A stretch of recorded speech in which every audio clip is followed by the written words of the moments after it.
हरितालिका व्रत कथा। हरितालिका तीज व्रत कथा।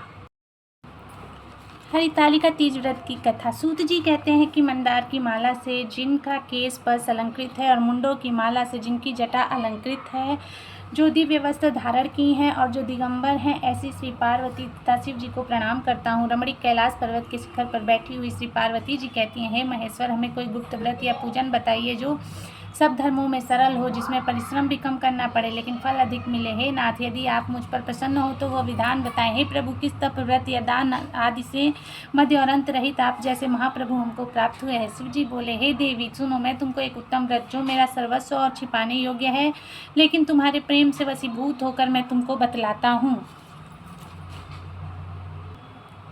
जैसे नक्षत्रों में चंद्रमा, ग्रहों में सूर्य, वर्णों में ब्राह्मण, देवताओं में विष्णु भगवान, नदियों में गंगा, पुराणों में महाभारत, वेदों में सामवेद, इंद्रों में मन श्रेष्ठ है, सब पुराण में स्मृतियों में जिस तरह कहा गया है, मैं तुम्हें एक प्राचीन व्रत बतलाता हूँ। तुम एकाग्र मन से सुनो। इस व्रत के प्रभाव से तुमने मेरा आधा आसन प्राप्त किया है, वह मैं तुमको बतलाऊंगा क्योंकि तुम मेरी प्रेयसी हो। भाद्रपद मास में हस्त नक्षत्र से युक्त शुक्ल तृतीया तिथि को उसका अनुष्ठान मात्र करने से स्त्रियां सब पापों से मुक्त हो जाती हैं। हे देवी, तुमने आज के बहुत दिनों पहले हिमालय पर्वत पर इस व्रत को किया था, वह वृतांत मैं तुमसे कहूँगा। पार्वती ने पूछा, हे नाथ, मैंने क्यों यह व्रत किया था, यह सब आपके मुख से सुनना चाहती हूँ। शिव जी कहते हैं कि भारतवर्ष के उत्तर की ओर एक बड़ा रमणीक और पर्वतों में श्रेष्ठ हिमवान नामक पर्वत है। उसके आसपास तरह तरह की भूमियाँ हैं, तरह तरह के वृक्ष उस पर लगे हुए हैं, नाना प्रकार के पक्षी और अनेक प्रकार के पशु उस पर निवास करते हैं। वहाँ पहुंचकर गंधर्वों के साथ बहुत से देवता, सिद्ध, चारण, पक्षीगण सर्वदा प्रसन्न मन से विचरते हैं। वहाँ पहुंचकर गंधर्व गाते हैं, अप्सराएं नाचती हैं। उस पर्वतराज के कितने ही शिखर ऐसे हैं कि जिनके स्फटिक, रत्न, वैदुर्य, मणि आदि की खानें भरी हैं। यह पर्वत ऊंचा तो इतना अधिक है कि मित्र के घर की तरह समझकर आकाश का स्पर्श किए रहता है।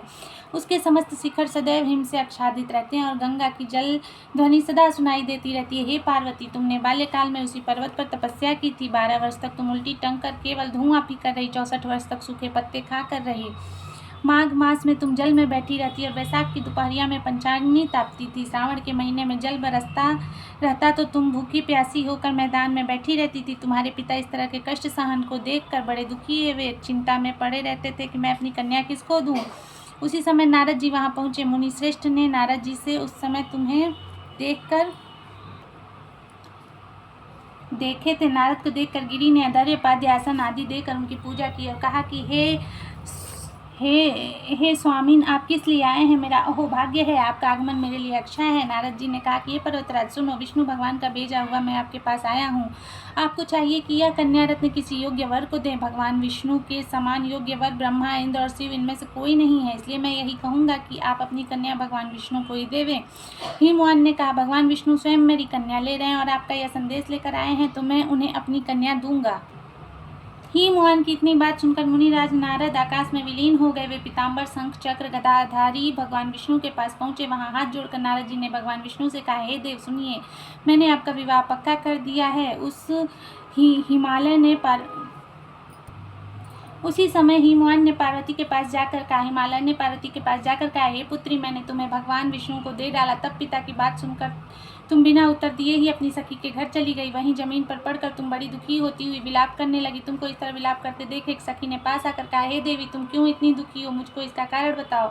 तुम्हारी जो कुछ इच्छा होगी मैं यथाशक्ति उसको पूरी करने की चेष्टा करूंगी। पार्वती, मेरी जो कुछ भी अभिलाषा है उसे तुम प्रेम पूर्वक सुनो। मैं एकमात्र शिव जी को अपना पति बनाना चाहती हूँ, उसमें कुछ भी संशय नहीं है। मेरे इस विचार को पिताजी ने ठुकरा दिया है, इससे मैं अपने शरीर को त्याग दूंगी। पार्वती की इस बात को सुनकर सखियों ने कहा कि शरीर का त्याग न करो, चलो किसी ऐसे वन को चले जहाँ पिता को पता न लगे। ऐसी सलाह कर तुम वैसे वन में जा पहुंची। उधर तुम्हारे पिता तुम्हें घर घर खोजने लगे, दूतों द्वारा भी खबर लेने लगे कि कौन देवता, दानव, किन्नर मेरी पुत्र को हर ले गया। उन्होंने मन ही मन कहा, मैं नारद जी के आगे प्रतिज्ञा कर चुका हूँ कि अपनी पुत्री भगवान विष्णु को दूंगा। ऐसा सोचते सोचते हिमवान मूर्छित हो गए। गिरिराज को मूर्छित देखकर सब लोग हाहाकार करते हुए दौड़ पड़े। जब होश हुआ तो सब पूछने लगे कि गिरिराज, आप अपनी मूर्छा का कारण बताइए। हिमवान ने कहा, आप लोग मेरे दुख का कारण सुने, न मालूम कौन मेरी कन्या को हर ले गया है। ऐसा नहीं हुआ तो उसे किसी काले सांप ने काट लिया होगा या सिंह बाघ खा गए होंगे। हाय हाय, मेरी बेटी कहाँ गई? किस दुष्ट ने मेरी पुत्री को मार डाला? ऐसा कह वे वायु के झोंके से कांपते हुए वृक्ष के समान कांपने लगे। इसके बाद हिमवान तुम्हें वन वन खोजने लगे। वह वन भी सिंह, भालू आदि हिंसक जंतुओं से बड़ा भयानक हो रहा था। तुम भी अपनी सखी के साथ उस भयानक वन में चलती चलती एक ऐसे जगह जा पहुंची जहाँ एक नदी बह रही थी उसी के रमणीय तट पर एक बड़ी सी कंदरा थी। तुमने उसी कंदरा में आश्रय लिया और मेरी एक बालुकामयी प्रतिमा बनाकर अपनी सखी के साथ निराहार रहकर मेरी आराध्या करने लगी। जब भाद्र शुक्ल पक्ष की हस्तयुक्त तृतीया तिथि प्राप्त हुई तब तुमने मेरा विधिवत पूजन किया और रात भर जागकर गीत वाद्य आदि से मुझे प्रसन्न करने में बिताए। उस व्रतराज के प्रभाव से मेरा आसन डगमगा उठा, जिससे मैं तत्काल उस स्थान पर जा पहुंचा जहाँ की तुम अपनी सखी के साथ रहती थी। वहां पहुंचकर मैंने तुमसे कहा कि मैं तुम पर प्रसन्न हूँ, बोलो क्या चाहती हो। तुमने कहा, मेरे देवता, यदि आप मेरे ऊपर प्रसन्न है तो मेरे प्रति बने। मेरे तथास्तु कहकर कैलाश पर्वत पर वापस आने पर तुमने वह प्रतिमा नदी में प्रवाहित कर दी। सखी के साथ उस महाव्रत का पारण किया। हिमवान भी तब उस वन में तुमको खोजते हुए आ पहुंचे। चारों दिशाओं में तुम्हारी खोज करते करते वे व्याकुल हो चुके थे, इसलिए तुम्हारे आश्रम के समीप पहुंचते ही गिर पड़े। थोड़ी देर बाद उन्होंने नदी के तट पर 2 कन्याएं देखी। देखते ही देखते उन्होंने छाती से तुम्हें लगा लिया और विलक कर रोने लगे। फिर पूछा, पुत्री, तुम सिंह, व्याघ्र आदि जंतुओं से भरे इस वन में क्यों आ पहुंची। पार्वती जी ने उत्तर दिया, हे पिताजी, मैंने पहले ही अपने आप को शिव जी के हाथों सौंप दिया था। आपने मेरी बात टाल दी, इससे मैं यहाँ चली आई। हिमवान ने सांत्वना दिया कि ये पुत्री, मैं तुम्हारी इच्छा के विरुद्ध कुछ न करूँगा। तुम्हें अपने साथ घर ले आए और तुम्हारे साथ मेरा विवाह कर दिए। इसी से तुमने मेरा अर्धासन पाया है। तब से आज तक किसी के सामने मुझे यह व्रत प्रकट करने का अवसर नहीं प्राप्त हुआ। हे देवी, मैं यह बताता हूँ कि इस व्रत का हरितालिका नाम क्यों पड़ा। तुमने सखियाँ हर ले गई थी, इसी से हरितालिका नाम पड़ा। इस पर पार्वती जी ने कहा, हे प्रभु, आपने नाम तो बताया, आप विधि भी बताया, इसका क्या पुण्य है, क्या फल है, यह व्रत कौन करे। श्री शिव जी पार्वती जी से कहते हैं, हे देवी, मैं स्त्री जाति की भलाई के लिए उत्तम व्रत बतलाता हूँ। जो स्त्री अपने सौभाग्य की रक्षा करना चाहती हो वह यत्न पूर्वक इस व्रत को करे। पहले कदली के खंभे आदि से सुशोभित एक सुंदर मंडप बनावे। उस पर रंग रंग के रेशमी कपड़ों से चंदवा लगाकर चंदन आदि सुगंधित द्रव्यों से मंडप लिपावे। फिर शंख, भेरी, मृदंग बजाते हुए बहुत से लोग एकत्रित होकर तरह तरह के मंगलाचार करते हुए उस मंडप में पार्वती तथा शिव जी की प्रतिमा स्थापित करे। उस रोज दिन भर उपवास कर बहुत से सुगंधित फूल, गंध, मनोहर धूप, नाना प्रकार के नैवेद्य आदि एकत्र कर मेरी पूजा करें और रात भर जागरण करें। ऊपर जो वस्तुएं गिनाई गई हैं उसके सिवाय नारियल, सुपारी, जंभीरी, नींबू, लौंग, अनार, नारंगी आदि जो फल प्राप्त हो सके उन्हें इकट्ठा कर लें।